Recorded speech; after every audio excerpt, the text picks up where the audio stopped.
Arratsaldeon berriro ere jaun Andreok, muy buenas tardes a todos. Comenzamos ya con la segunda parte de esta sesión. Dakizuenez, polifonia sailean entzun ondoren, jarraian aurreko 3 abesbatzak izango dira berriro ere hemen eszenatokian, baina kasu honetan folklore sailean arituko dira. Berehala agurtuko ditugu, baina aurretik les queremos recordar cómo pueden participar todos y todas en el premio del público.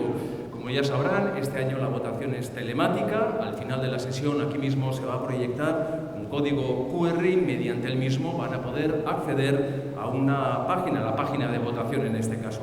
Ese mismo código QR estará proyectado en la salida de este mismo recinto del Cine Teatro Leidor. Les recordamos que entre los participantes, entre los que os animéis a votar, habrá un premio, en este caso 2 abonos para la temporada 2022-2023 de la Euskadiko Orkestra. Besterik gabe goazen lehenengo abesbatza agurtzera, Txekiatik dator, zuekin jaun Andreok, abesbatza.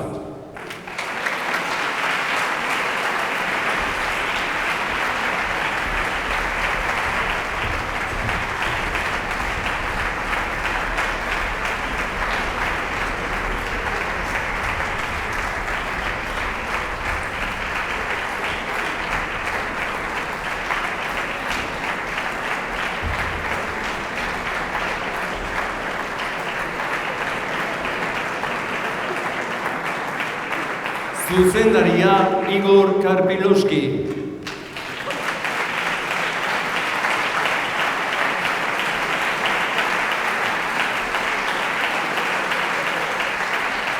Este coro actúa regularmente en la sala de conciertos del Conservatorio de Praga, aunque ha participado también en innumerables concursos internacionales. En este 2022 ha obtenido el Golden Prize en el certamen Coralia.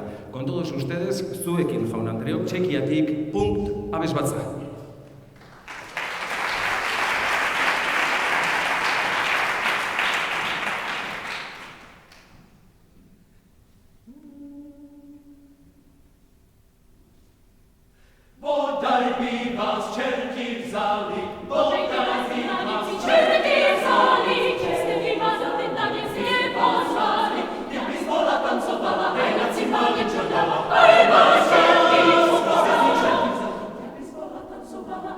Panie